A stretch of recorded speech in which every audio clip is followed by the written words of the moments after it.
nais ko lang i-share sa inyo kanina. Kaninang nagpahayag si Father God, sinabi niya na ang kanyang kamay ang siyang magpapato sa atin. Habang nagpupuri tayo, pinaramdam niya sa akin na siya'y naliligayahan. Sa lahat ng pagtitipon, dito siya nakakatagpo na ang puso natin ay nais nga natin maging matuwid sa kanyang harapan. Meron na sa atin, sa pangunguna ni Archpas, ang sakdal. Meron hindi pa, pero kung ay inyong mapapansin ang sinabi ni Father God, nakikita niyang ating puso na ang layunin at nasa natin ay magpakasakdal. Doon siya, kaya siya nalulugod. Kaya ang lagi niyang sinasabi sa atin ay, pakaingatan natin ang ating puso, huwag hayaang magkasala, sapagkat dakila nga ang gagawin niya. Amen? Sa mga aral ninyong mapapansin lagi, masasambit at masasambit na tayo'y pagpapalain ni Father God upang ang bawat isa ang siyang magagamit sa paglago ng ministry. Nasasabik na si Father God na ang kanyang pangalan ay tunay na maipahayag sa buong mundo, maipakilala ang kanyang kalwalhatian. At habang naririto kanina, bigla, sabi ko kay Archpas, mabilis lang, snap.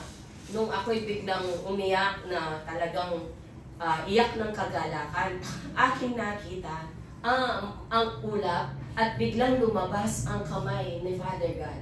Kamay lang ang aking nakita. Kamay at dito sa dakong ito, kanyang ipinatong sa bawat isa sa atin. Hallelujah! Palakpakan natin.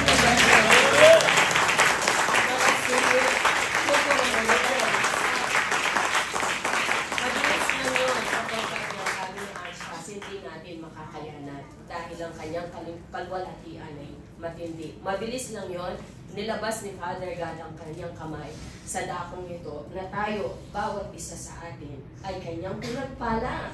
Napakapalad natin. Kaya nga, nais ko ring basahin ang Ecclesiastes 12:1. Ang sabi dito, alalahanin mo rin naman ang mailalang sa iyo sa mga kaarawan ng iyong kabataan, bago dumating ang mga masasamang araw at ang mga taon ay lumapit. Pagka iyong sasabihin, wala akong kaluguran sa mga iyon. Ang mga kabataan ngayon na naglilingkod, napakapalad ninyo na as early at your age now, ay inyong pinaglilingkuran ng dakilang Diyos. Bawat isa sa atin, ngayon tayo maglingkod. Kapag dumating ang araw, matanda na tayo, mahina na ang mga tuhod, yung mga nais nating gawin na paglilingkod, wala na, lumipas na, tapos na. Ano pang ating magagawa upang bigyan ng kaluguran? Sa pamamagitan ng paglilingkod, now is the time. Now is the time na malakas tayo, mababata pa, at lalo na kayong mga kabataan, now is the time na ang buhay natin, gugulin natin sa paglilingkod. Maraming paraan ng paglilingkod, ang pagkakaloob, paglilingkod, ang pag-share ng kanyang mga salita sa ating mga kakilala, kamag-anak. Ang paglilinis sa church ay isang paglilingkod. Ang pagpapalakasan ay paglilingkod. Ang pakikibahagi sa ministry, anumang pride, paglilingkod ang mga yan. Kaya now is the time, alalahanin natin ngayon. Huwag na sa huli magsisi kung noon sanang malakas ako, kung noon sanang bata-bata pa ako. Huwag na natin hintay yun na darating ang panahon, matatanda na, mahina na. Now, ngayon na may kalakasan, ipakita natin kay Father God ang ating paglilingkod, gawin natin sapagkat great ang kanyang gagawin. Amen? Palakpakan natin yung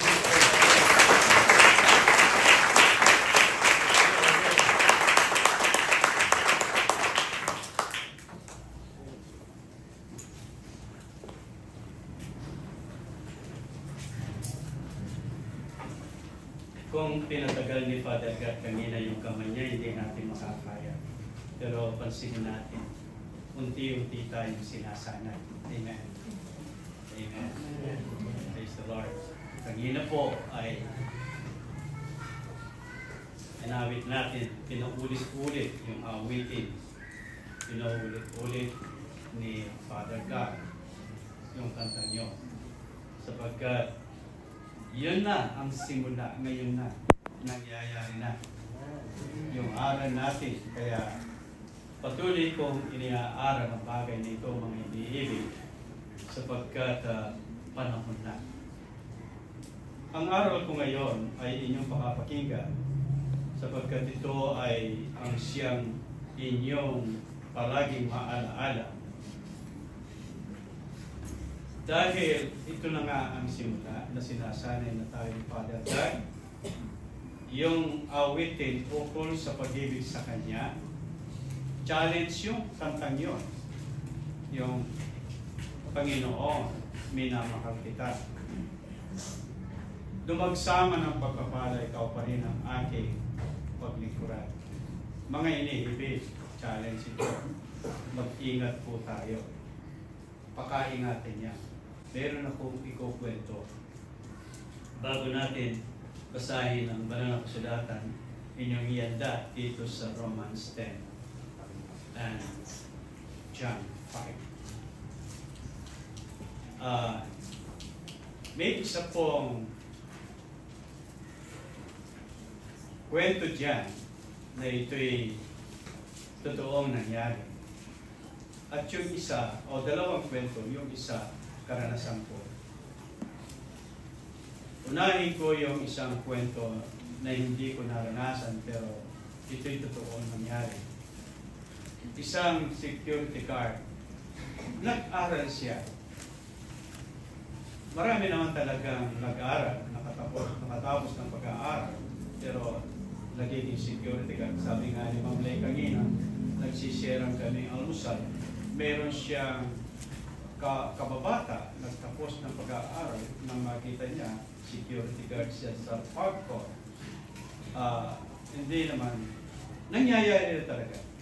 Itong security guard na ito nasa bangko. Siya po'y naging masipag. Gusto niya umangat talaga. Nagpakita ng gilas, nakita ng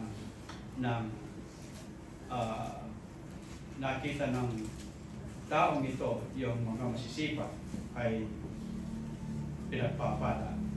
Siya po naman ay Kristiyano. Kristiyano siya at lumapit siya sa pastor at sabi niya, Pastor, gusto kong maging mayaman. Gusto kong yung aral ay mangyari sa akin na ako'y magiging maganda rin ang pamumuhay ko. Gusto kong maging gaya yung manager na yun sa bangko. Ako naman ay may pinag-aralan at ako'y nag-aasa. Pero sa tulong mo, Pastor, sa iyong prayer, mangyayari yun. Mas hindi ang aking pagnanasa na ako'y yayaman. Kaya mo ba? Sabi ng Pastor, opo. Pero niya, pagka ikaw ay nakarating doon, sapagkat challenge mo si Lord, ikaw naman ay Kristiyano, pero pagdating mo sa taas, mag-ingat ka. Baka ikaw ay mahulog. Sabi niya, hindi po, Pastor. Madalit salita, siya po ay nakilala ng manager at siya po ay may pinag-aralan naman. Siya ay naging regular doon sa loob ng bangko na siya siyang kasama ng mga empleyado doon na inalis sa pagiging security. At nakita niya yung kanyang katalinuhan. Madali siyang na-promote, Brother Ricky, kagaya mo. Na-promote. At nang siya'y manager na, nagkaroon siya ng malaking transaction, hindi ko alam kung paano ito, pero siya'y naging milyonaryo. Isang araw, dumating yung napakalaki talaga na dumating na paano ko i-explain yun? Yung transaction na kanyang nakuha, na kumita siya ng 200, kumita siya ng ilan ba yun? 5 million yung kita niya. Yan, natandaan ko na 5 million. And then,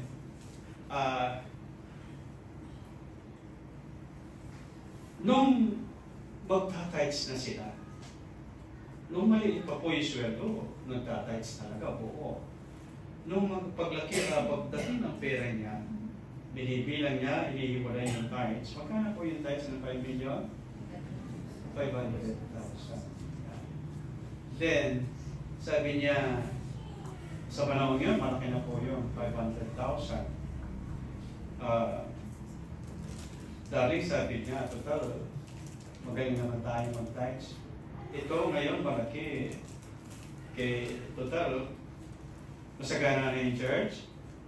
At mapupunta lang ito baka kay pastor. Pwedeng bili na natin ng kotse. Yung mamahaling kotse. Sabi niya, total, masagana na sila. Oo nga, no, sabi niya. Bakit makatikin naman tayo ng luxurious car? Sumunod si Adan kay Eva. Under pala. Yun, tukso yun eh.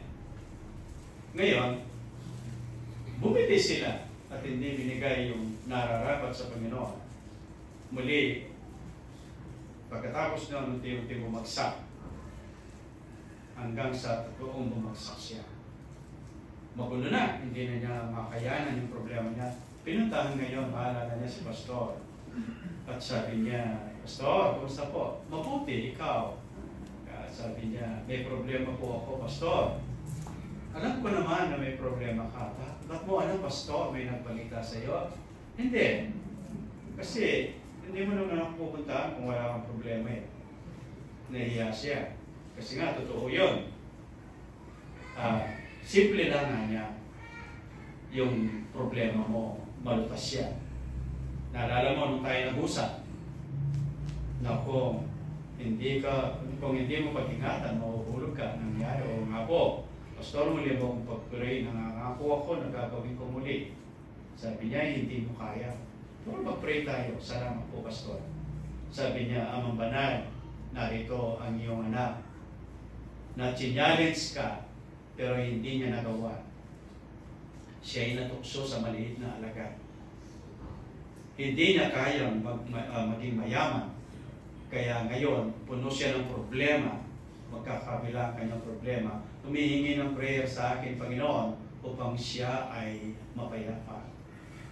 Aking dalangin, Ama, ibalik mo po siya sa pagiging security guard. Sandali po, Pastor. Ayaw mo na po mag-security guard, sabi niya. Hindi, doon ka nararapat. Pag-pray mo akong muli na yayaman, hindi na pwede. Nung yumaman ka, hindi ka dumaraw sa church. Hindi mo kami kinumusta. Hindi mo deserve ang maging mayaman. Kaya tinuloy niya yung prayer na ibalik niyo po sa pagiging security guard nang maligtas ang kanyang kaluluwa. Gusto niyo ba yun? Sa akin, personal, miyembro ko, sinyalis ko, o sinyalis si Lord, kasi yung teaching ko kung paano yayaman, pwede pa na mag-milyonaryo ang mga Kristiyano. Kaya mo ba? Sabi ko, the same story. Sabi niya, kaya ko. Kilala niyo ito. At siya po, madalit salita, nag-pray kami kasama yung kongregasyon at nangyari po, naging madali, naging milyonaryo. Pero gaya ng nakwento ko, hindi namin sila pakita sa church. Nung magkita kami sa isang restaurant, sa linapitan ako, sabi ko, ba't hindi ka na nag-attend? Alam mo, pastoran niya, wala na akong kasing panahon. Ang gabi ngayon, ginagawa kong araw sa sobra ng aking ginagawa. Sabi ko, diyan ka nagkamali. Hindi mo ginawa yung prayer natin. Noon, nakalimutan mo na. Hindi mo naman nakakalimutan, pero hindi mo naman nakakalimutan si Lord Pastor. Sige. Hintayin mo ang mangyayari sa iyo. Nangyari, yung pong buong pera niya at nakautang pa sa bangko kay Umano, yung pong halagang pinadala sa Korea, yung webless yun eh, mga yantok na pinadadala. 7 container na malaki. Ito po yung nagkakahalaga ng noong panahon noon. Mahigit million yung halaga nun eh. 27 million yata or more than. Alam nyo, hindi na re-reject pagdating sa Korea. At ang sabi niya sa kapartner niya, sabi niya, bago umalis dito, na-check ng gusto yan, na CIA. Bakit na-reject dyan? Hindi ko alam, sabi niya. Kung ayaw mo mo, pumunta ka rito, kunin mo yung sa'yo, ibalik mo. Wala ng pera. Pinabayaan na lang. Imagine, ilang million yun? 27 million ang nalugi niya. Alam niyo, nung magkita kaming uli, tiyempo naman talaga, 2 times kaming nagkita. Diba? Natatandaan mo yon sa Nepo, ano? Yung restaurant ko. Nakita na naman kami. And then, sabi niya, Pastor, para mag-survive ako, nag-abroad na lang ako. Yan, kasalanan mo, sabi ko. At madalit salita, hindi siya nakaangat. Doon sa kanyang karelitaan, hinanap niya si Lord. Ngayon, nagpapastor sa kanya. Hindi na kami nagkita muli. May mga taong hindi kaya ang kayamanan. Kapatid, itong narinig yung ito, aral na dapat natin ingatan. Gusto ni Lord tayong nagpakasakdal sa katotohanan. Yamang kayo'y pumasok sa church, gawin nyo ng, o sa church na ito, na alam naman ninyo, ito ay perfect church. Amen? Ito ay perfect church. Alam natin lahat yan. Kaya kapatid ko,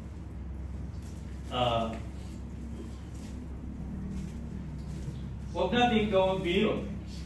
Huwag natin gawin biro, mga kapatid, ang aral ng Diyos. Napakahirap magpakasakdal. Napakahirap. Kapwa ko, pastor, na hinamon ko, walang sumama sa akin. Bago kami mag-asawa noon ni Mrs., naghamon ako ng mga kapatirang pastor. Hindi raw pwede. Kailangan 50-50. Kaya pag narinig niyo po sa mga pastor ang 50-50, huwag na kayong makinig sa kanya. Pagkat wala ka na doon. Nandito ka na, nakarating tayo. Kaya kapatid, yung aking paghahanap sa kanyang mukha, ayon sa Psalms 27 and 119, hinanap ko, natagpuan ko. At nangyari ang aking hinihingi. Binigay niya sa akin yung Ephesians 4:11. Ang church, binigay niya ang church perfect. Fivefold ministry. Ngayon, naganap na. And then, pinreach ko ang kasasakdalan. Sumakay kayo sa aking turo. At kayo ang saksi sa inyong sarili at sa church na ito kung gaano tayo patotoo. Maging kayo po na nanonood ngayon, nagpapatotoo ang bawat isa, ang pastor na ito at ang mga miyembro nito na ngayon ay naranasan nila ang isang katotohanan, ang ukol sa kasasakdalan. Hindi po kasinungalingan ang kasasakdalan, ito'y nakasulat. Pagkat hindi kami nangangaral na hindi nakasulat, mga kapatid na nanonood ngayon, at sapagkat ito ang marapat na hinahanap ni Lord, gusto niya ang kanyang mga anak ay sakdal at nangyari. At ito naman ay utos niya dito sa Matthew 5:48. Inutos ni Lord yun, mga kapatid na nanonood ngayon, ay sinabi niya, mga pakasakdal kayo pagkat ang inyong, gaya ng inyong amang nasa langit ay sakdal. Ang meaning noon, hindi ka makayakyat o makapasok sa kanyang kaharian kung hindi ka sakdal. Tandaan po natin, mga iniibig, may rejection doon. Mamaya, explain ko. Kaya, kayo po narito, kapatid. Nakita nyo kanina, pinaawit yung Panginoon, minamahal kita. Totoo ba mahal natin si Lord? Amen. Dapat lang, sapagkat una siyang nagmahal sa atin. Magpakatotoo po tayo. Maging manabik tayo sa aral, manabik tayo sa pagsamba, sapagkat yung kamay ng Panginoon Diyos sa makanina ay pumatong na sa atin. Kaya napakahirap yung mahuli po tayo. Dumating ang blessing. Saan ka makakakita ng church na ganito? Sapagkat ang Diyos ay malinis, sakdal, kagilagiralas, kakilakilabot sa kabanalan, pwede lamang gumawa ng himala ang Panginoon sa church na isang sakdal. Ang church tayo. Amen. Ang templong ito, bahay ng Diyos, nananahan siya rito. Napakapalad natin. Kaya ngayon, oo, naligayahan, sabi niya kanina sa Nikay. So, propeta, sabi niya, kay ganda ng templo. Purihin ng Diyos. Maganda naman talaga ang templo natin. Di makita mo nga yung templo natin. Mabilis nga kayo. March, ikaw ang kakawag na para mabilis. Ipakita mo lang, dito lang. Paikot mo lang ng konti dito. Yung mga ilaw, paikot lang. Amen. Ito yung templo ng Diyos. Bagamat hindi ito gaano, hindi kalaki yan, pero ito'y totoo. Na-dedicate kay Father God. Ito, kasama ko siyang gumawa rito, nagustuhan niya. At hindi pa yan. Yung great building temple, second building temple na ititindig natin. Amen. Mas dakila yon. Mas dakila. Ako po ay nag-prepare ng maraming punong kahoy. Mga iba't ibang punong kahoy na nasa Prayer Mountain. Ngayon ay almost 37 years na yon.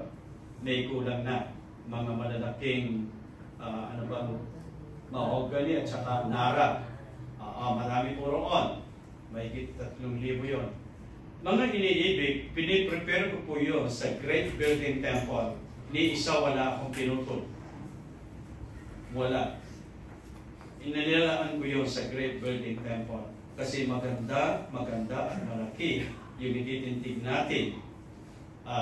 Alam niya ninyo, yung second building temple na ititindig natin, ito'y naglalaman ng 5,000 seating capacity. And then, sabi kanina, tunay na kayo'y palalakihin ko. After that, yung isang pangako ko kay Lord, yung third great building temple, dito sa lugar na ito, dito tayo natagpuan ni Lord, sa city ito, sa Angeles City. Yung great building temple, third great building temple, 12 seating capacity po yan.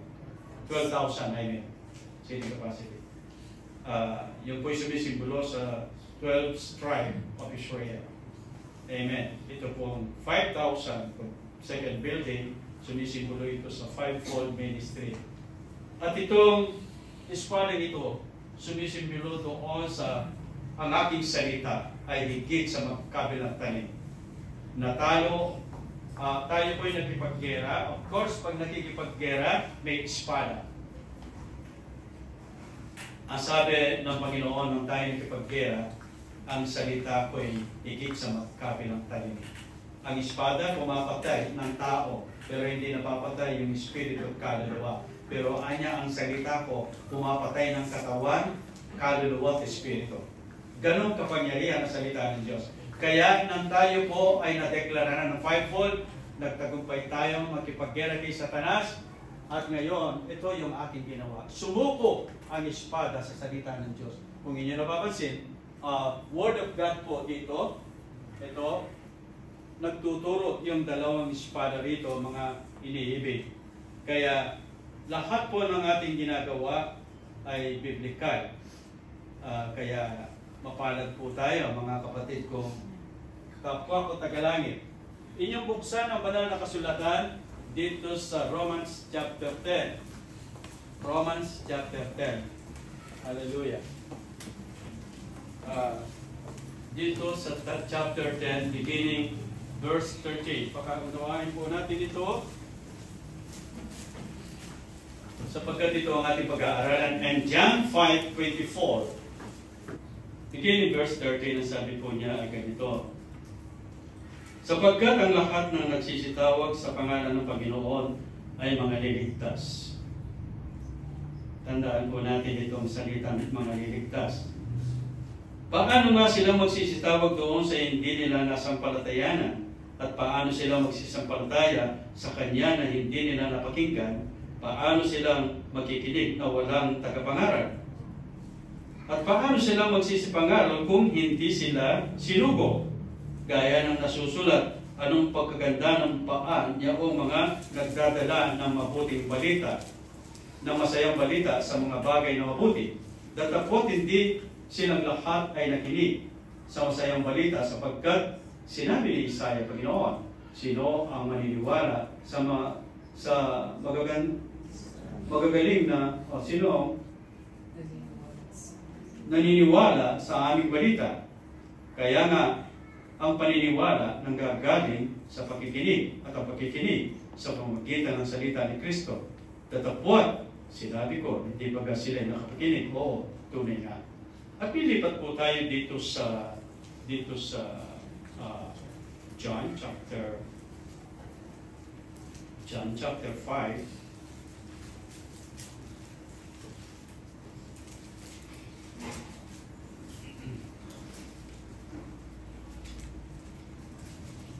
So John chapter 5, verse 24, ganito ang nasusulat. Katotohanan, sinasabi ko sa inyo, ang dumirinig ng aking salita, sumasampalataya sa Kanya na nagsugo sa akin may buhay na walang hanggan at hindi na papasok sa paghatol, kundi lumipat na sa kabuhayan mula sa kamatayan. 25. Katotohanan, sinasabi ko sa inyo, dumarating ang panahon, ngayon na maririnig ng mga patay ang tinig ng anak ng Diyos. At ang mga karinig ay mga bubuhay. 28. Huwag ninyong ipanggilalas ito sapagkat dumarating ang oras na ang lahat ng nangasalibingan makakarinig ng kanyang tinig. At nagsisilabas ang mga nagsisigawa ng mabuti at sa pagkabuhay na maguli sa buhay. At ang mga nagsisigawa ng masama sa pagkabuhay na maguli sa paghatol. Praise the Lord. At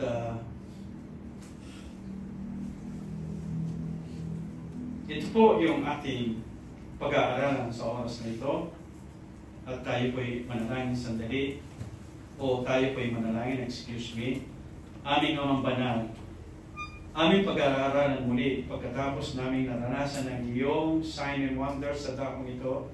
Pagkatapos ka naming napapurihan at marinig ang iyong kapahayagan sa amin, tunay na ang matagal naming hinihingi, binigay mo na. Ngayon, muli, Panginoon, nais ng iyong lingkod na patunayan sa dakong ito at sa lahat ng nakikinig, kakaiba ang church dito. Kakaiba ang teaching dito. Marami ang magre-react laban sa akin sa teaching na ito. Pero lahat ng ito, biblical. At alam ko, Panginoon, ang salita may makapangyarihan. At ang sino man makarinig nito, hindi matutunan sapagkat ito'y nakasulat. At ito'y matanim sa aming mga puso at aming babaunin saan man kami pupunta. Ito ang aming ituturo sa aming kapwa. Sapagkat ang church na ito'y iyo. Pinili mo kami, Panginoon, lumalakad sa iyong katotohanan. Amang muli pag-aaralan namin ito. Karunungan ka naman ang ibigay mo pa sa iyong lingkod at kaunawaan pa ang ibigay mo sa iyong bayan upang lahat kami mabuhay ayon sa iyong katotohanan. Iyo ang karangalan, kalulatian naman sa pangalan ng Panginoon Jesus. Amen. Tayo ay makakaupo na. Amen.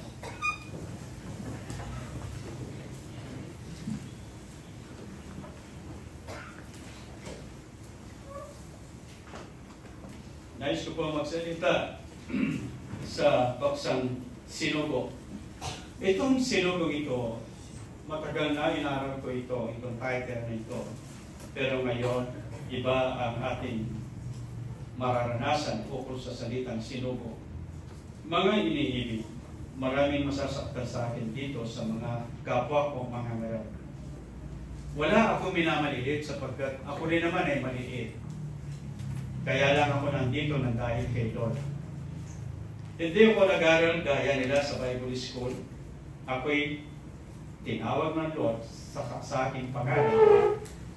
Mula pa sa bahay bata, mula pa nilikha ang mundo, binanggit niya ang aking pangalan. Kayo rin. At tayo'y mahalaga sa Kanya. Say amen. Mahalaga tayo. Kaya hindi gawang biro ang pagtawag ni Lord. Pakaingatan at pakaibigin ang kanyang pagtawag. Iningatan ko ito sa aking puso. Mula nang ako'y tinawag ni Lord, hiniwalay sa maraming mga ngaral. Kaya sabi ng mga ibang Kristiyano, hindi ko kilala ang inyong pastor. Hindi siya nakikita sa katipunan ng mga pastor dito sa Pampanga. At yun po ay hindi na ako nakasama sa kanila. Sapagkat hindi ko kaya yung kanilang turo at style. Hindi ko kaya. Dapat sana pag kami nagtitipon, lumilindol sa aming gitna sapagkat naroon ang lahat ng tinatawag na lingkod ng Diyos. Ako'y hiniwalay ni Lord, nakikita ko ang hindi maganda, at nakita ko ngayon, napatunayan natin sa panahong ito, nasira ang Kristyanismo dahil sa gawa ng maraming pastor na hindi sinugo ng Diyos, kundi ang sarili nila ang nagsugo sa kanila. Buong mundo ngayon, pinakikita nila yung mga nagtagumpay na malalaking churches. Mga naging bilyonaryo, dollars, ang mga pastor. Hindi ko babanggitin ang kanilang pangalan, pero nabanggit na sa YouTube. Marami ang binanggit nila at ako'y nalungkot. Kasi ang style ng maraming mga pastor na ito, kinuwartaan ang buong mundo. Mayaman na sila, walang ginagawa, kundi manghingi ng manghingi sa buong mundo. Sinasabi nila, para ma-spread ang salita ng Diyos, kailangan namin ang inyong tulong. Nanghihingi ng lilimos sa hindi nilang miyembro. Ito'y malaking isang katotohanan na hindi sila totoo kay Lord. Tayo mga iniibig, gusto kong ibangon muli ang kahalagahan, pagkadisente ng church. Gusto ko itindig muli ang bakod na nasira. Nasira ang mga pastor. Binanggit ang mga pastor ito. Totoo naman talaga. Nagpakayaman sila at inalipusta ang mga tao o ano bang tawag dito? Inalipin ang kanilang mga miyembro. Pinangangakuhan sila'y mapaparusahan kung hindi magkakaloob. Yun nga, pastor dito sa Pilipinas na sumikat sandali, sumikat sa di katotohanan.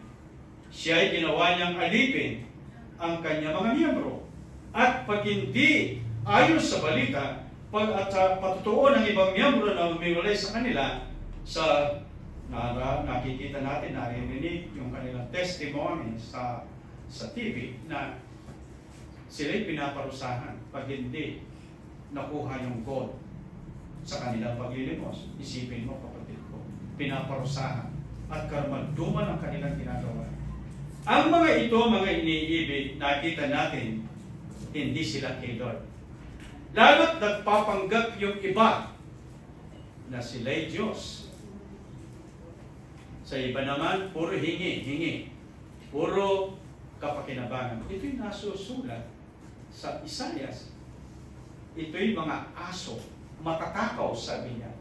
So, sa hindi nakakaunawa pa, iluhos na hindi nakakaunawa, lahat ng pastor matakaw. Ayon sa Isaiah. Kala nila ganun lahat. Pero kapatid, ang inyong lingkod, ngayon nasa YouTube na po tayo, gusto kong patunayan sa bansang ito, hindi lahat ng pastor matatakaw. Amen. Amen. Sabi ko, pag ako'y nagpipray kay Father God, Lord, yayaman kami tunay nga ayon sa iyong pangako. Yayaman ang iyong lingkod na ito, hindi sa miyembro. Yayaman ang mga miyembro for a divine purpose sa church. Yun naman ang palatuntunan ni Lord. Alam niyo na yun. Pero ako, never ko kayong kinukwartaan. Walang makakatindig dito na magsasabing ako ay nanghiram sa inyo na hindi binayad, maliban kung kusang ipagkaloob. Wala akong kaso. Ito yung aking sinasabi sa harapan ng television ngayon na nagpapatotoo ako at kayo ang isang saksi sa dakong ito. Upang malaman ng buong bayan, hindi lahat ng pastor ay ganong katakaw, ganong kasama. At ang basang ito, iniingatan mo at hindi walang makakabuli dito. Pagkat kung paano naging kamay mo, ang kamay mo'y Israel at walang tumalo sa Israel, ganun din sa aking bansa. Sa bansa kong ito ay hindi mahubuli ng gera sapagkat nandito ka. Ang bansang ito maraming born-again Christian dito na totoo at marami naman ang hindi. Kasi maraming totoo dito, kaya lang ay bukong-bukong, hindi na umangat, hindi na nagtaas. Maraming pastor ngayon, nagpastor nga po, pero nag-business naman upang sila'y makasurvive. Sinasabi makatulong sa church. Hindi po totoo yan, hindi biblical yun. Ang pastor po, pagka may business, hindi naman niya itutulong sa church. Karamihan sa pamilya lang yun. Ang tumutulong sa church ay yung mga miyembro.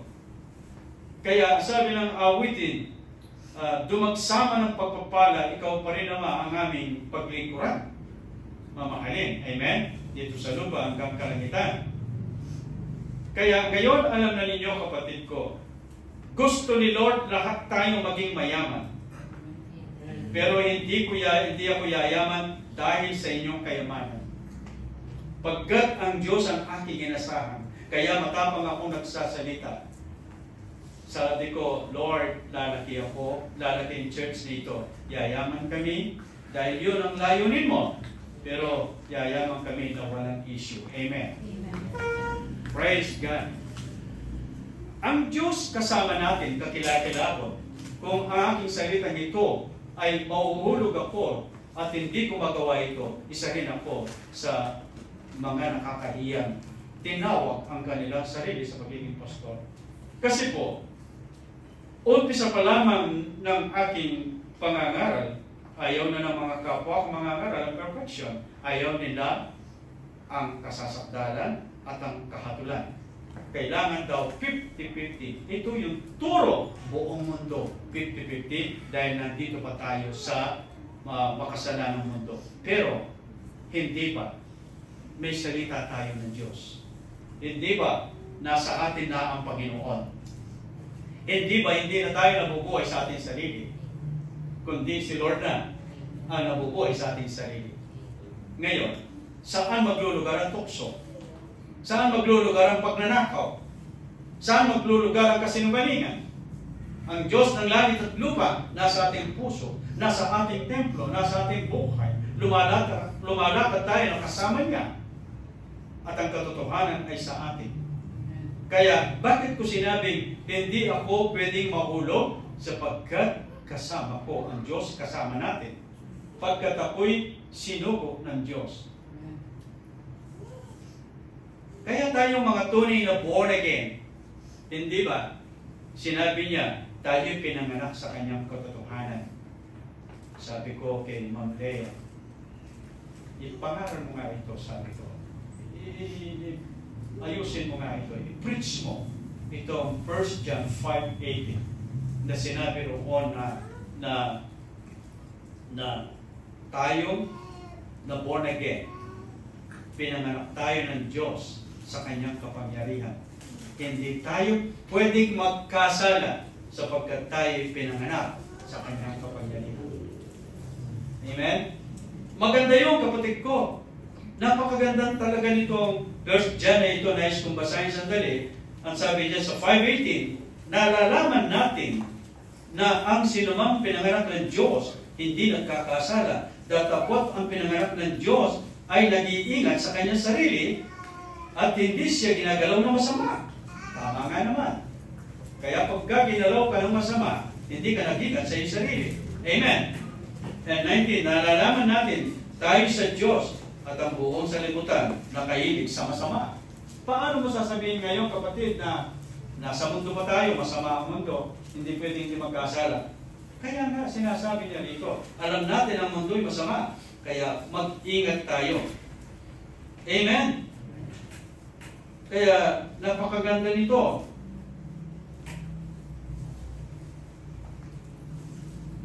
Nalalaman natin na parito ang anak ng Diyos, tayo binigyan ng pagkakaunawa upang ating makilala na siya na totoo. Tayo nasa kanyang katotohanan. Tayo nasa kanya na totoo sa makatwid sa kanyang anak na si Jesucristo. Ito ang tunay na Diyos at ang buhay na walang hanggan. Pinanganak tayo sa kanyang kapangyarihan.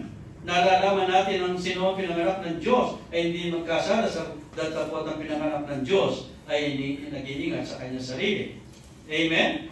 Doon sa 1 John 3, nais kong banggitin din sandali, yamang narito na ako. Sabi niya rito sa verse 7, "Mumunti kong mga anak, huwag kayong padaya kaninuman. Ang gumagawa ng katuwiran ay matuwid, gaya niya na matuwid." Sinong matuwid? Gaya niya? Si Jesus. Amen. Ang gumagawa ng kasalanan ay sa dyablo. Paano mo ngayon magawa na isang mangangaral? Gagawa ka ng kasalanan. Sinasabi ko, kay Jesus ako, kay Jesus tayo, tapos gagawa tayo ng kasalanan. Ang sabi rito, ang gumagawa ng kasalanan ay sa dyablo. Maliwanag ang nakasulat. Kaya, kung babanggitin ko ngayon, sino bang pastor na gumagawa ng kasalanan, hindi siya kay Jesus. Bagamat sinisigaw niya, Jesus is Lord. Jesus is our Savior. Mahal niya tayo, anak niya tayo. Pero gumagawa kang kasalanan. Hindi ka sa Diyos, kundi sa dyablo. Ang sabi niya rito, ituloy natin. Verse 8, "Ang gumagawa ng kasalanan ay sa dyablo, sapagkat buhat ng pasimula, nagkakasala ang dyablo. Sa bagay nito, nakayag ang anak ng Diyos upang iwasak ang mga gawa ng dyablo." Kaya kung nasa atin ang Diyos, paano tayo gagawa ng kasalanan? Amen. Sinabi ng ating binasa dito sa verse 1, pansinin natin. Ano yung teksto natin? Ayun yung scripture natin. Romans 10. Ito, tingnan natin ang verse 1 ng Romans 10. 13. I mean, 13. Romans 10, verse 13. "Sapagkat ang lahat ng nagsisitawag sa Panginoon ay mangaliligtas." Ito yung ginagamit po ng marami. Kaya, sabi kanina sa binasa ko, doon sa 1 John 5, "Mga anak, huwag kayong padaya."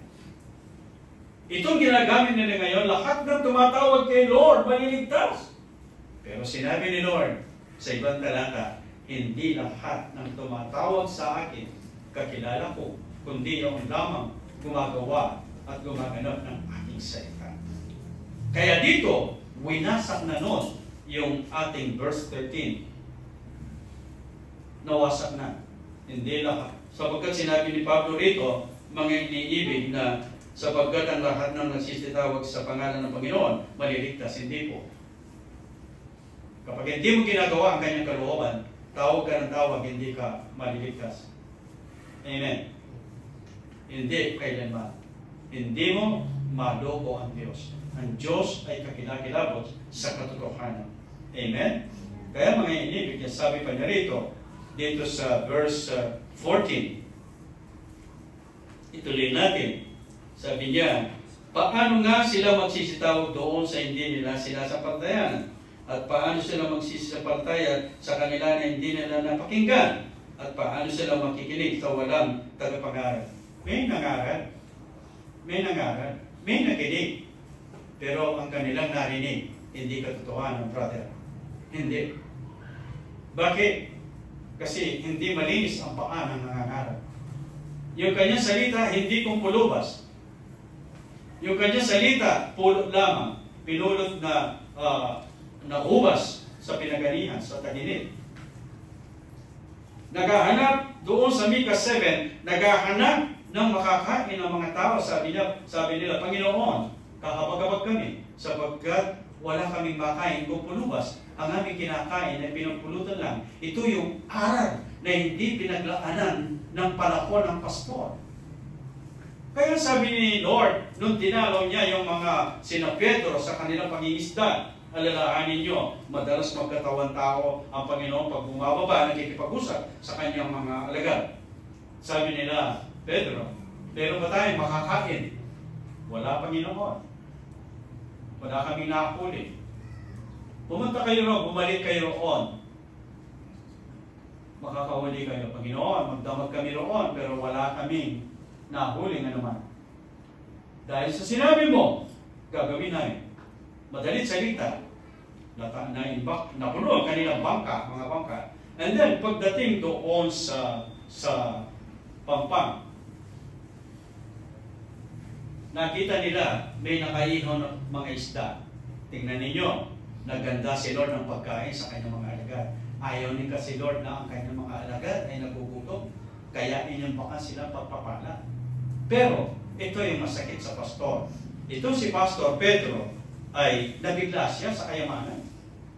Sabi niya, pagdating niya doon, hindi man niya sinamba si Lord.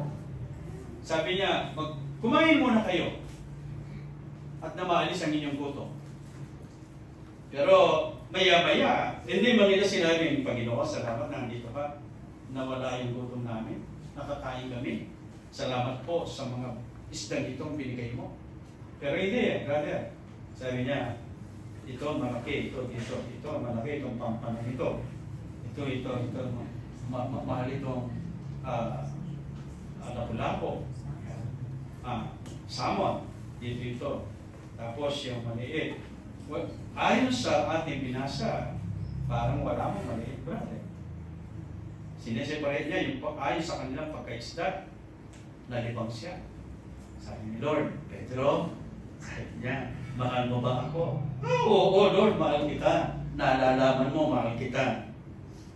Pinapanood ni Lord. Maya-maya, sabi ng Bible, muli niya tinawag. Minamahal mo ba ako, Pedro? Sabi niya, nalalaman mo, Ama, Panginoon, na mahal kita. Pakainin mo ang aking mga tupa. Yan. Tigmigin mo si Pedro. Bilang na naman, sige. Maya-maya, pangatlo, nalungkot siya. Inulit ni Lord, mahal mo ba ako? Nalalaman mo lahat ng bagay, Panginoon, mahal kita. Ewan ko, doon sa natutulog, kumahal niya. Ngayon, sabi niya, mahal kita. Sabi niya, Panginoon, nalalaman mo lahat ng bagay. Pakainin mo ang aking mga tupa. Ito yung aking pinaka-iingatan ngayon. Nagaano mang karami ang blessing ni Lord. Alam ko naman na hindi niya ako pababayaan. Magtapat lang ako. Susupply ni Lord ang kailangan. Mga unexpected blessing darating.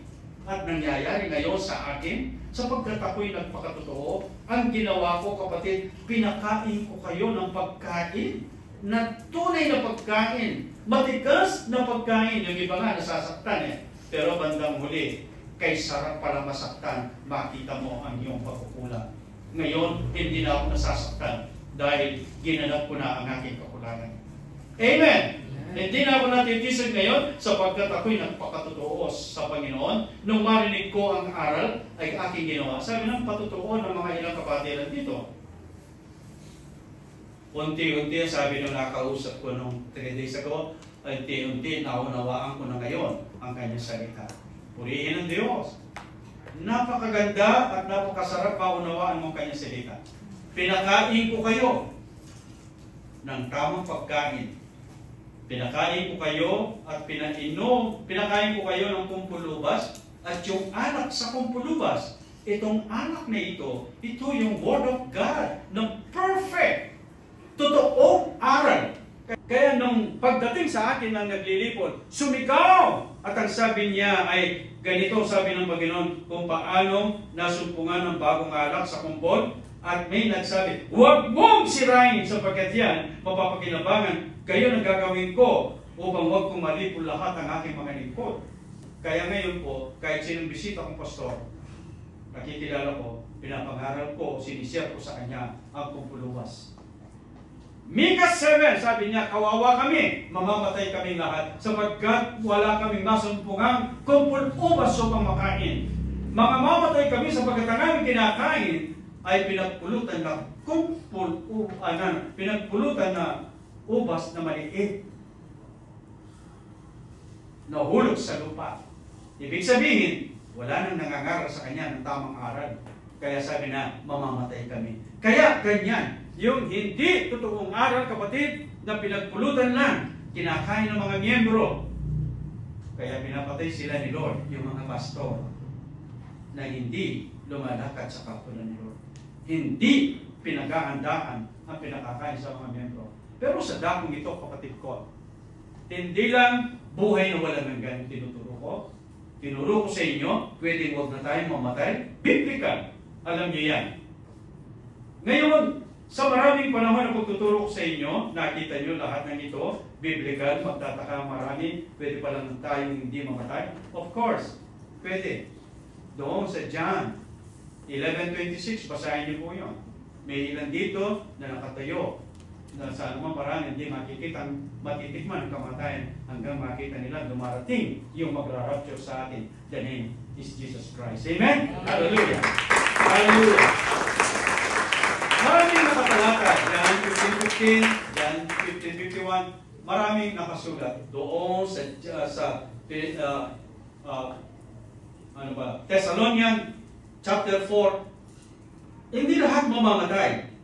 May namamatay at may mabubuhay. Pagdating ng Panginoon sa kanyang pagbabalik, kung magigising ang mga patay, maririnig ang tinig ng Panginoon. Magigising ang mga patay, babalik yung mga patay sa kanilang kung saan sila namatay, at bubuhayin muli ni Lord at kukunin. Pagkatapos sila, tayo naman buhay. Hindi natikman ang kamatayan. So hindi lahat mamamatay. Amen. Tayo na naghihintay kay Lord, hindi tayo mamamatay. Kaya sabi ni Lord doon sa John 11:26, sinasampalatayan ng mga. Amen? John 8:51. Nananalig ba kayo? And sabi ng Christ the Center member, yes, we believe in your word, Lord. According to your word, be it. Amen. Hindi kami mamamatay, mabubuhay sapagkat kami naghihintay sa iyo. Amen? Purihin ng Diyos. Yan ang kumpul-ubas na aral. Kaya sabi po ng ating aralin, kung babalikan natin yung ating aral, kayo po ba'y buhay pa? Okay, ibig sabihin po na sinasabi kong buhay pa, gising pa kayo. Buhay pa ang inyong diwa. Romans 10, balik tayo kapatid ko sa ating aral, sa ating scripture. Sabi niya, sapagkat ang lahat ng nagsasitawag sa pangalan ng Panginoon maliligtas. Hindi. Hindi. Ayon dito sa John, Matthew chapter 7, tingnan natin ito kapatid ko. Madaling tunghayan natin ang Matthew 7. Sinabi niya rito, doon sa verse 21, 7:21. Ito'y dalhin niyo po, itanim natin sa ating puso at isip. Sapagkat ang katotohanan ay nasa atin na. John 7:21. Matthew 7:21. Brother and sister, kayo nanonood po, Matthew 7:21. Ano sinabi niya rito? Hindi ang bawat nagsasabi sa akin, Panginoon, Panginoon, ay papasok sa kaharian ng langit, kundi ang gumaganap ng kalooban ng aking Ama na nasa langit. Maraming magsasabi sa akin sa araw na iyon, Panginoon, Panginoon, hindi ba nagsipaghula kami sa iyong pangalan? Sa pangalan mo'y nagparayas kami ng mga demonyo, sa pangalan mo'y nagsigawa kami ng maraming gawang makapangyarihan. Kung magkakayon, ipahayag ko sa kanila, sabi ni Lord, kailanman hindi ko kayo nakikilala, lumayo kayo, magsilayo kayo sa akin, kayong manggagawa ng katampalasayan. Kaya't ang bawat dumirinig ng aking salita ito at ginaganap, matutulad sa isang taong matalino at itinayo ang kanyang bahay sa ibabaw ng bato. Ibig sabihin nito, kapatid ko, yung katulad natin, yung bahay na itinayo sa magandang pundasyon na bato, lumindol, pumagyo, matatag. Kaya po yung function hall natin, alam niyo yung lalim ng pundasyon ito, lubog yung ulo. Amen. Pinalaki po yung pundasyon, pinatibay po. Gusto ko matatag. Ngayon natuto akong magtindig ng mga building, kapatid ko, pinatatatag ko. Ganon din yung faith ko, pinatatag ko, at hindi ako nagiba ng kalaban dahil kay Lord. Amen? Kaya sabi niya, if God be for us, who can be against us? Bakit? Greater is He that is in us. Amen? The name is Jesus. Hallelujah! Matatag tayo! Walang pwedeng gumabi sa atin, walang pwedeng manloko sa atin. Kilala natin ang demonyo, siya'y sinungaling, siya'y mapanlinlang, pero kung matalino ka sa salita, alam mo may kapangyarihan ka. Labanan ng diablo at siya'y lalayo sa iyo. Amen? Pastor, mahina ako. Ewan ko sa iyo. Ba't ka mahihina? Siguro hindi ka kumakain. Amen? Kumakain ako, pastor, nabubusog ako. Hindi, spiritual, hindi ko sabihin, puro pagkain na naman naman. Hindi ko. Pero kailangan mabusog tayo sa kanya salita. Tingnan niyo, hindi tayo palilindang. Sabi ng scripture natin, bawat tumatawag sa pangalan ng Panginoon sa panahon niyo, maliligtas. Hindi. Sabi na rito, kapatid ko, hindi lahat ng tumatawag sa Panginoon ay papasok sa karyan ng langit, kundi ang gumaganap ng kalooban ng aking Ama na nasa langit. Kaya kailangan ang salitang ito, ganapin natin. Amen. Pag sinabi na, huwag kang magsinungaling, huwag. Huwag kang magnakaw, huwag. Huwag kang mangalunya, huwag. Amen. Ang pangangalo niya po, dalawa yan. Pangangalo niya sa asawa ng may asawa. Pangangalo niya sa spiritual. Pag may church ka na, alam mo dito ay tunay na kumpulubas, pupunta ka pa sa walang kwentang nagsasabi ang pastor nagpapalayas, simple lang pagpapalayas ng demonyo. Pakainin mo lang ng Jollibee. Kasinungalingan. Kasinungalingan. Yung ganong tawa, mamamatay yun, malilito yun. Amen? Praise the Lord.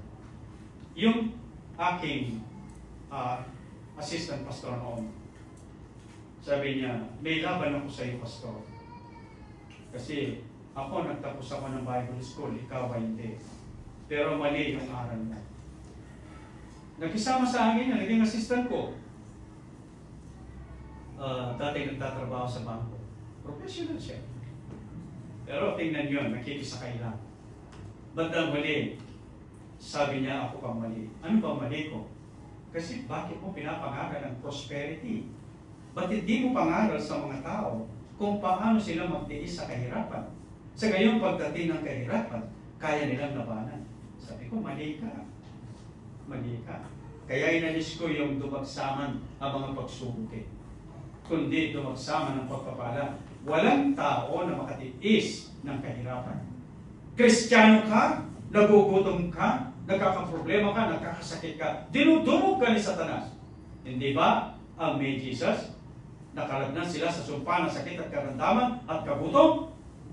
Kapag ikaw ay nagpakatutuo sa Kanya, sabi ko, ikaw ang mali. Wala tao makatitiis ng kahirapan. Siya'y magpapaksay. Pero pagka siya'y naging banal, naging sakdal, at siya ay magangkin ayon sa pangako ng Diyos, yayaman siya, pupurihin niya ang Panginoon. Tama ba tayo? Amen. Hindi sapagkat ako'y pastor nyo, kayo miyembro ko, tama ako. Tama ang nakasulat. At ito ang ating ginagawa. Kaya hindi lahat ng tumatawag maliligtas. Paano silang magsisitawag sa di pinaniniwalaan at di nakapakinggan, di nakapakinig, at paano makikinig na walang tagapangaral? Meron nga eh. Pero ang ibig sabihin nito, kumalat ang pangangaral sa buong mundo, pero wala silang narinig. At ang sabi, may nangaral, may nakarinig, ang sabi, may nangaral, oo may nangaral, pero walang nakapakinig. Ang ibig sabihin noon, walang pastor na nangaral na totoo, kaya walang narinig na totoong kumpul-ubas na aral, walang narinig ang mga tao, kaya sila'y nangalipot. Ito yung ibig sabihin nito. Bakit? Hindi sila kasi tinawag. Hindi sila pinili. Kaya sabi ko, hindi sila sinugo. Kaya sabi ng ating tema, sinugo. Iba yung sinugo mula sa Diyos, iba yung nagpastor sa kanyang sarili.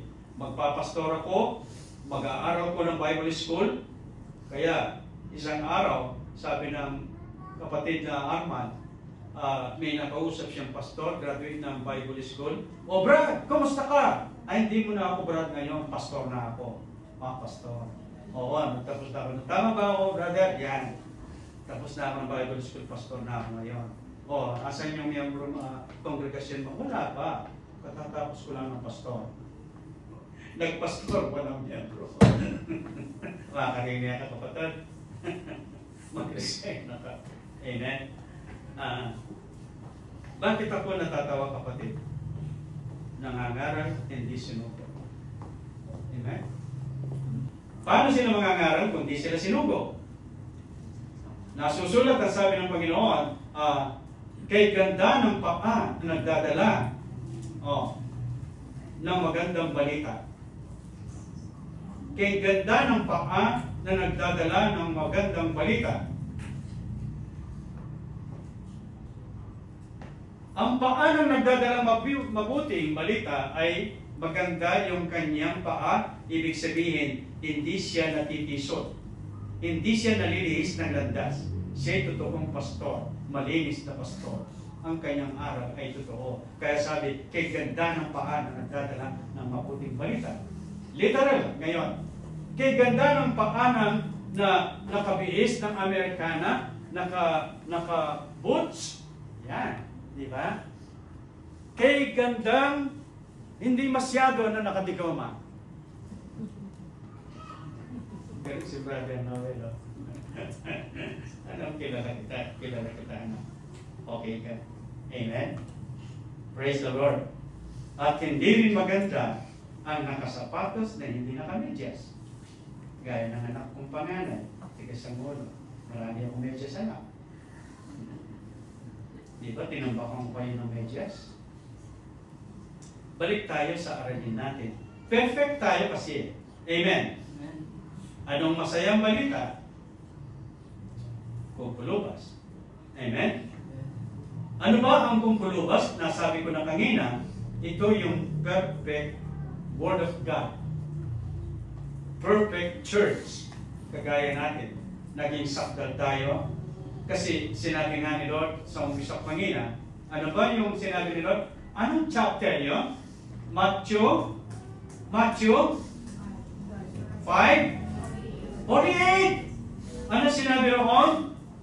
Mga pakasakdal kayo, gaya ng inyong ama sa langit ay sakdal. Sino nagsabi? Sino nagutos? Ngayon, sasabihin mo ba sa akin walang sakdal? Hindi pwedeng maging sakdal? So hindi pwede yung aral ni Lord, ibig sabihin. Sinabi ni Lord Jesus utos niya, magpakasakdal kayo gaya ng inyong amang nasa langit ay sakdal. Meaning, hindi ka makakarating doon kung hindi ka sakdal. Kaya may rejection doon sa Luke 13. Reject. Pagdating nyo doon, sabi niya, makita nyo si Abraham, si Isaac, Jacob, at ang mga propeta at mga banal, at kayo'y palabasin. Ito yung mga namatay kay Jesus, na mga banal, pero hindi sakdal. Kaya, makita mo, nung dumating, makikita natin sa Luke 13 na ito, sa 28, makikita mo, at maganda siguro basahin natin. Matthew, Luke 13, bigla ko naalala ito, kapatid ko. Luke 13. Verse 28, sabi niya rito, kapatid ko. Okay, mag-umpisa tayo ng verse 25. Luke 13:25, mga nanonood. Ang sabi niya rito, sino yung maingay niyo? Okay. Sabi niya rito, kapatid ko, 25, kung makatindig na ang puno ng sambahayan at may lapat na ang pinto, magpasimula kayong magsitayo sa labas at magsituktok sa pintuan. At nagsasabi, Panginoon, buksan mo kami. Siya'y sasagot at sasabihin sa inyo, hindi ko kayo nakikilala kung kayo taga saan. Kung magkagayon, pasimulan ninyong sabihin, nagsikain kami at nagsinom sa harap mo, nagturo ka sa aming mga nasanan. At sasabihin niya at sinasabi ko sa inyo, hindi ko kayo nakikilala kung kayo'y taga saan. Magsilayo kayo sa akin, kayong lahat na manggagawa ng kalikuan. Hindi sila pwede. Diyan na nga ang pagtangis at pagngangalit ng mga ngipin. Sabi ni Lord Jesus, kung makita ninyo si Abraham at si Isaac at si Jacob at ang lahat ng mga propeta sa kaharian ng Diyos at kayo'y palabasin. May rejection.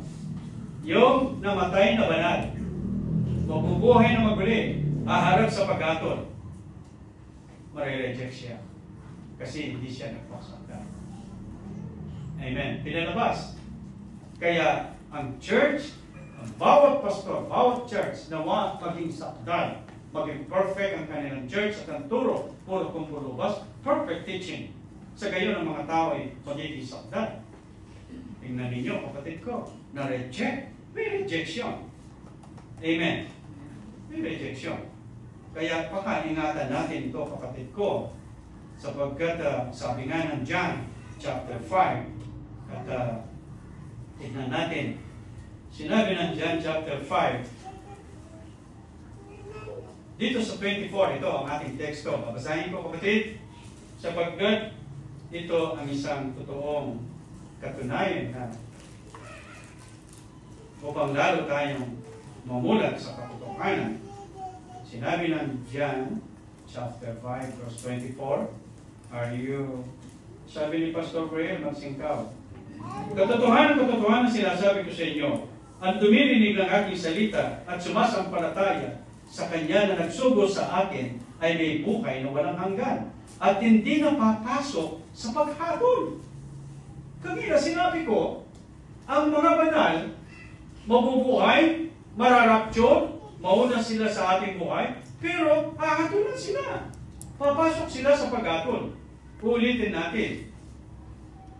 24. 5:24, sinabi na rito, kapatid ko. Katotohanan sinasabi ko sa inyo, ang dumirinig ng aking salita sumasampalataya sa Kanya na nagsuko sa akin. Sino nagsuko kay Jesus? Si Father God. At may buhay na walang hanggan at hindi napapasok sa paghatol. Kaya nga sabi ko sa inyo, pag na-rapture tayong buhay, hindi tayo papasok sa paghatol sapagkat yung umahatol, the name is Son of God. The name is Jesus, the Son of God, the living God. Siyang kasama, siyang susundo sa atin. Siyang pinto. Siyang may-ari ng kaharian. Alalawang bagay, ang may-ari ng kaharian, kakatok siya. Ama, pagbuksan mo kami. Hindi pwede yun. Siya na nagsundo sa atin eh. Ako ang pinto, ako ang daan, at ang katotohanan. Susundo sa atin, brother and sister. Amen? Napakaganda nito. Tuloy natin. At hindi na papasok sa paghatol, kundi lumipat na sa kabuhayan mula sa kamatayan. Hallelujah, brother! Praise the Lord! Nakuha natin. Lumipat na sa kabuhayan mula sa kamatayan. Kaya nung lilikha ni Lord ang tao sa Hardin ng Eden, walang kamatayan. Dahil sa kasalanan, pumasok ang kamatayan. Kaya sabi ni Lord, nung siya nangangarap, O kamatayan, nasaan ang tibo mo? O kamatayan, nasaan ang iyong tibo? Natalo ka na, sabi niya. Dahil sa pagkabuhay ng maguli ni Lord, napagtagumpayan niya, natalo niya ang kamatayan. Kaya nga sabi ng kasulatan, O even the gates of hell shall not prevail against us. Takot po. Hindi manalo sa atin ang bunganga ng impyerno. Takot siya sa atin. Dahil alam niya, alam natin ang katotohanan, na tayo mula sa kabuhayan. Uulitin ko nga. Katotohanan sinasabi ko sa inyo.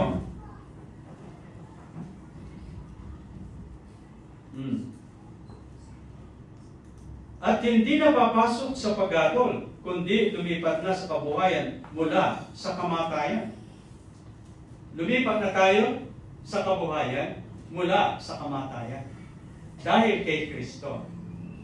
Ang nananalig sa akin ang sabi niya, sa anumang paraan, hindi matitikman o makikita ang kamatayan hanggang makita niya ako dumarating. Inuulit-ulit ko ito para matalim sa puso natin. Ito yung destino natin pagdating ng Panginoon. Parampakan natin ang Panginoon. Hallelujah! Praise the Lord! Amen! Bakit Bakit, pastor, na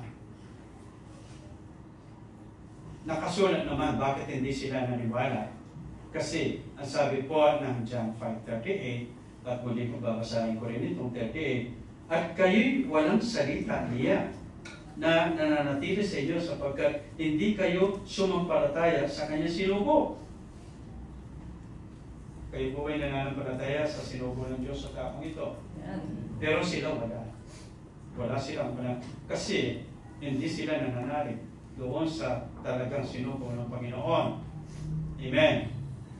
Kaya sinabi ni Pablo doon sa 1 Corinthians 9, sinabi ni Pablo, ngayon, nakakakita tayo. Tingnan nga natin, 1 Corinthians. Tingnan po ito. Huwag niyo iwala ito sa isulat po ninyo, mga kapatid ko. 1 Corinthians. 1 Corinthians chapter 13. Verse 9, ang sabi niya, sapagkat nakakakilala tayo ng bahagya. Ito yung turo niya sa mga miyembro niya, brother and sister. Hello, pastor. Ang sabi niya, sapagkat nakakakilala tayo ng bahagya at nanguhula tayo ng bahagya. Puro bahagya, brother and sister. Basahin mo nga, brother Noel. Ikaw mo basahin. Verse 9.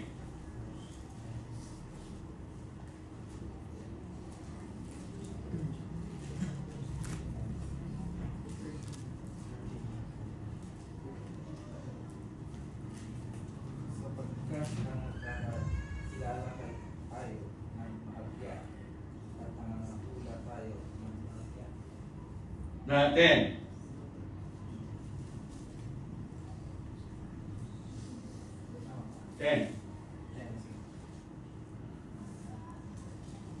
Sapagkat kung dumating ang sakdal, ang bahagya ay makakapos. Okay, thank you. Ang sabi niya dito, sapagkat ikaw nagbabahasa ng bahagya. Napaka-smooth ng poses mo. Kaya, huwag mo bitawan yung Bible mo sa akin para mabilis. Sabi niya dito, babasahin ko, people of God, kayo nanonood mga kapatid ko sa live na ito, sabi niya, sapagkat nakakakilala tayo ng bahagya, nanghuhula tayo ng bahagya. Datapot kung dumating ang sakdal ang bahagya ay matatapos. Kailan nawala yung bahagya sa kanila? Pagdating ng kasasakdalan. Kaya tayo, wala na tayo sa bahagya. Amen? 100% ngayon, ligtas tayo. Kayong nakikinig, kapatid ko, si Jesus lang ang ating pag-asa. Mabuhay kayo ayon sa aral. Itakwil natin ang puro kamatayan, puro kamatayan. Puro sakit at karamdaman. Pero pagka ni kay Lord, wala na ang sakit at karamdaman. Kaya lang daw pumapasok ang karamdaman dahil sa kasalanan. Dahil sa kainahan ng pananampalataya. Pero sa dahong ito, kapatid ko, buhay ang ating Diyos. Amen. Kung ginapi niya ang kamatayan, how much more ang sakit? And last, napatotoo. Nung ako po'y nakipaggera kay Satanas, 21 days po yung gera niyo. At ako po'y pinaintulutan ni Lord na bigyan sakit ni Satanas sa tiyan. Naggugulong-gulong po ako sa semento niya sa alam ni Pastor Creya dito. Gumugulong-gulong ako. Naitatalaan mo pa yun, Marjorie? Yan. 1 week yun, di ba? Hindi nabis ang sakit. Pa-doktor, hindi gumagaling. Hindi na ako nagpa-doktor. Uminom ng gamot, hindi gumagaling. Nung pinaka-last noon, natatandaan ko,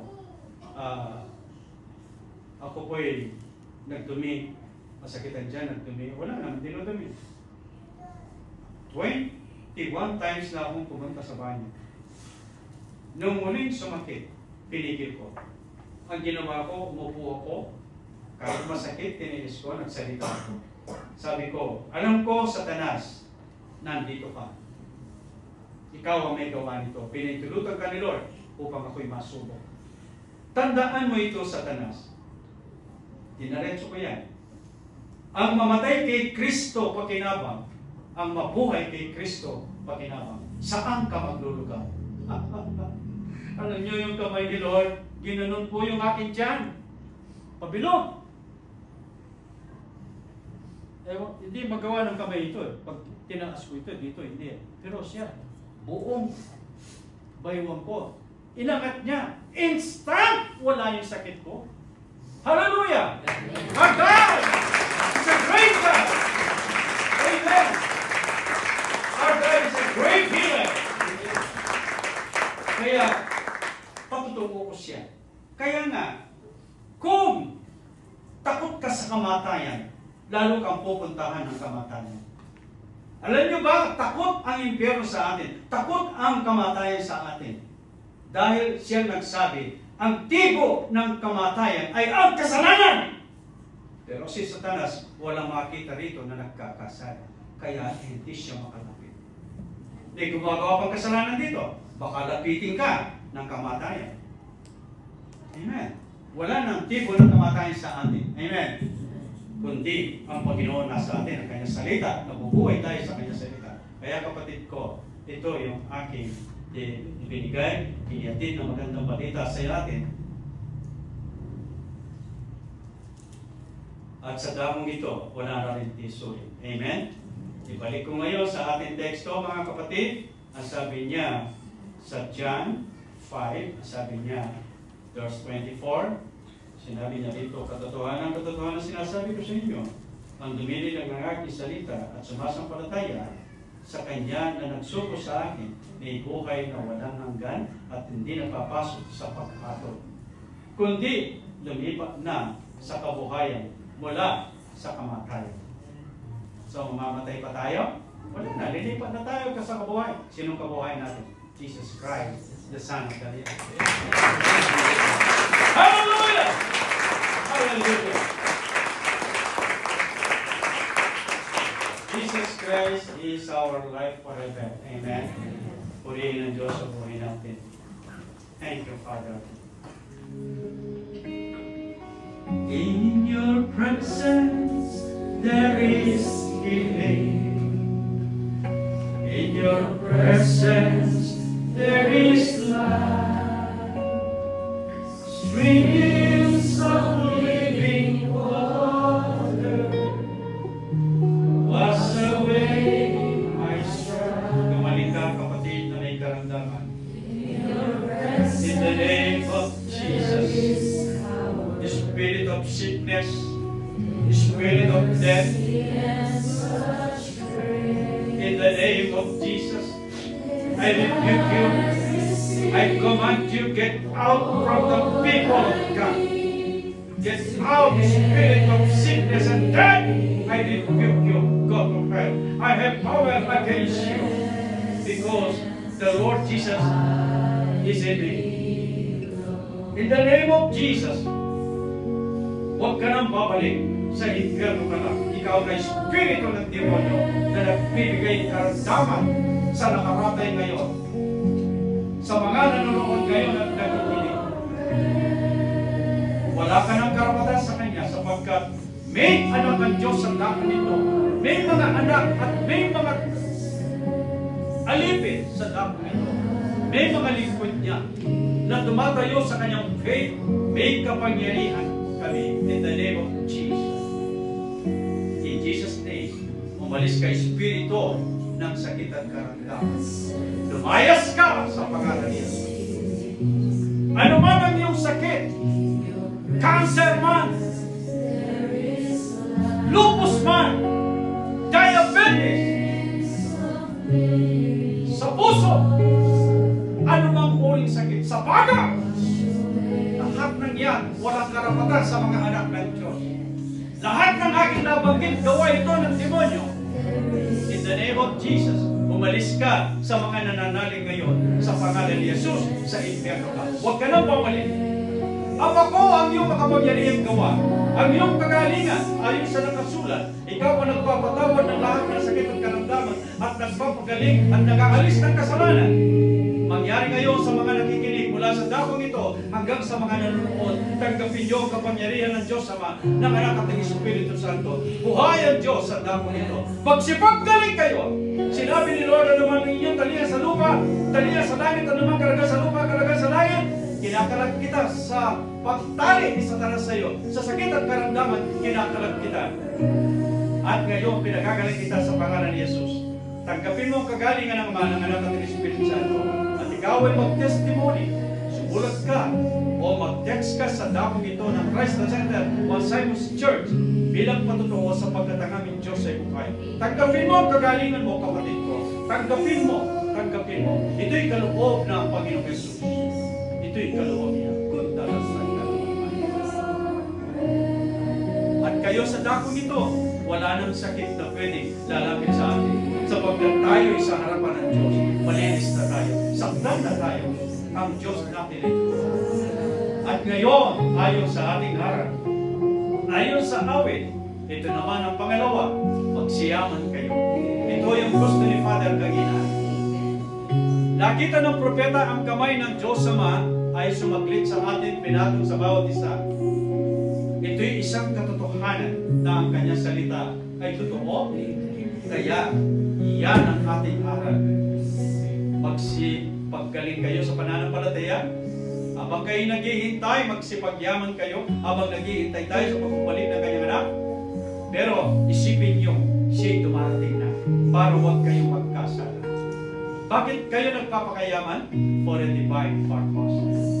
Awitin natin yung ating theme song. Panginoon, minamahal kita. Taas ang kamay. Paglilingkuran ka hanggang kalangitan. Magsama ang mga kayamanan. Ikaw pa rin, Ama, aming itatangkal.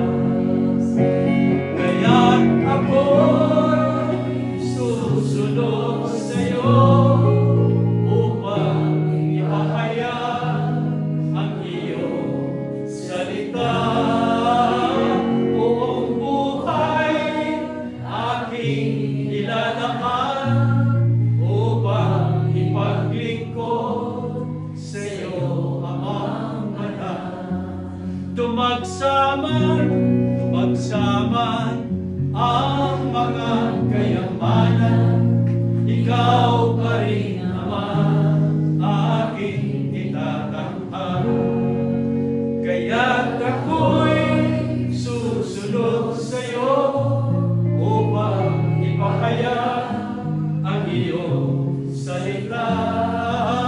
Buong buhay aking nilalaan upang ipaglingkod hanggang kalangitan. Amen. Hallelujah. Praise the Lord.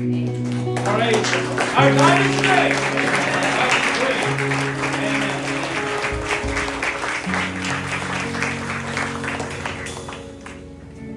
Praise the Lord. Tayo pong lahat ay magsitindi. Tinatawagan ko yung dalawang celebrant. Birthday celebrant. Si Reverend Hansam Raya Kobe. Dito po kayo. Si Reverend Raya, siya po ngayon ay edad na 45. Aking dalangin naman na patuloy mong panundan ng anak mo ito na lumalakad sa iyong kahatulan. At dalangin ko, Ama, kaalin sabay ng iyong gift bukod sa life forever and pagtatagumpay sa gawain niya. Dalangin ko na bigyan mo siya ng regalo na maglulusog ng mga bihin. Dalangin ko, Ama, gusto kong magkaapo sa kanya na kampat, babae at lalaki. Ipaitulot mo, Ama, itong taong itong darating. Bago magpasko, next year, Panginoon, kita ko na ang aming mga apo sa kanila. Ito'y kiniklaim namin naman sa pangalan ng Panginoon Jesus na mga batang malulusog, maganda at walang kapintasan. Kung paano pinapanalangin ko ang mga miyembro rito na iyong bayan na aking pinapastulan, ang kanilang mga anak ko ng kapintasan nangyayari. At ngayon naman, salamat po, magbubuntis ang kanyang asawa sa taong ito darating. Salamat po, Ama. Ito ang iyong gift na isa at ang victory sa kanyang ministry, mamalagi sa kanyang Panginoon. Itinataas ko rin ang mahal kong asawa, ang propetisa, aking dalangin Panginoon. Yamang siya nung birthday niya, nung nakaraan, ang gift na binigay mo sa kanya, ang makapangaral. Sa kanyang pagkatawag na bilang propeta, binigyan mo ng karunungang mangaral. Ngayon, kasama namin siyang nangangaral. Dulutan mo siya, Ama, ng kalooban, ng kaalaman, at kapangyarihan sa iyong salita. Ama ko, pagpalain mo ang asawa kong ito na malusog na pamumuhay. Ama, kasama ko siya at ang mga kapatiran dito na tumitindig sa pananampalataya. Kasama namin mabuhay forever. At sa panahon yaon, lalo kami magtatagumpay bilang mga ngaral. Marami kaming maikayat at maturuan ng mga ngaral hanggang sa magalit kami sa bilang ng mga hente. Salamat po, Ama, sa gayon makapagbalik ka na.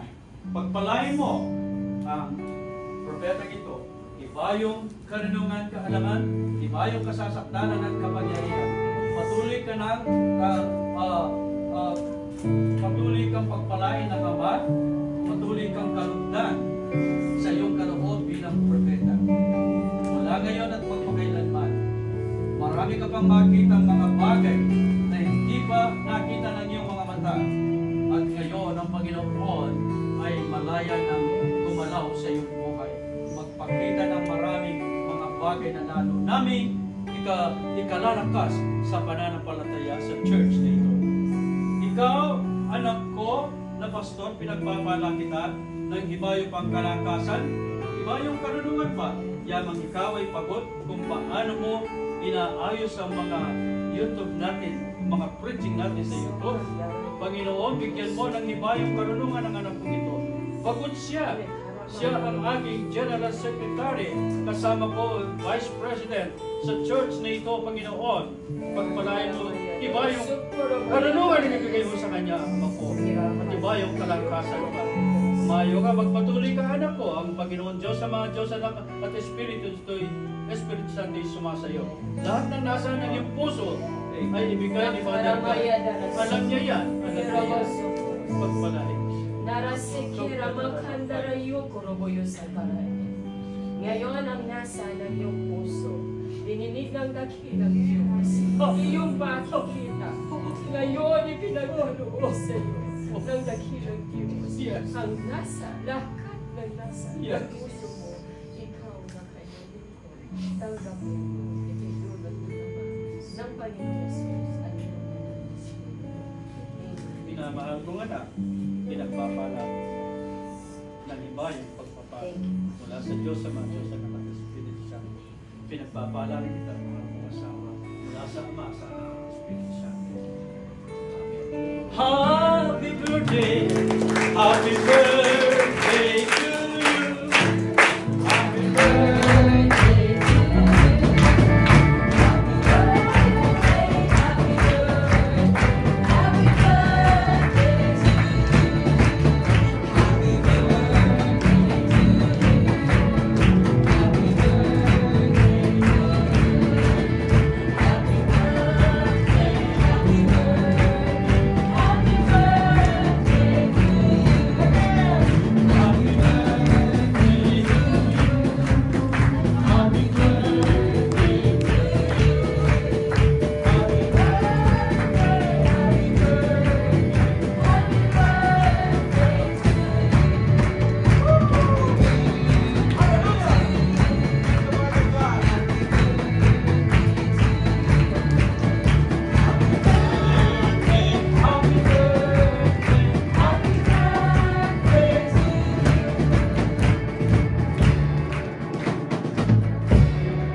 Salamat po. Salamat sa inyo. Birthday ko lang, di ba? Salamat sa Panginoon. Salamat po. Mga mahal kong tupa. mga mahal kong, minamahal kong tagalangit, na pinagkatiwala ng Diyos Ama sa akin, Diyos Anak at Espiritu Santo, pagpalain kayong lahat, patuloy ang kanyang kalinga sa inyo. At salamat sa inyo, sa inyong kalinga, sa inyong mga pastor. I love you all. I love you. I love you so much.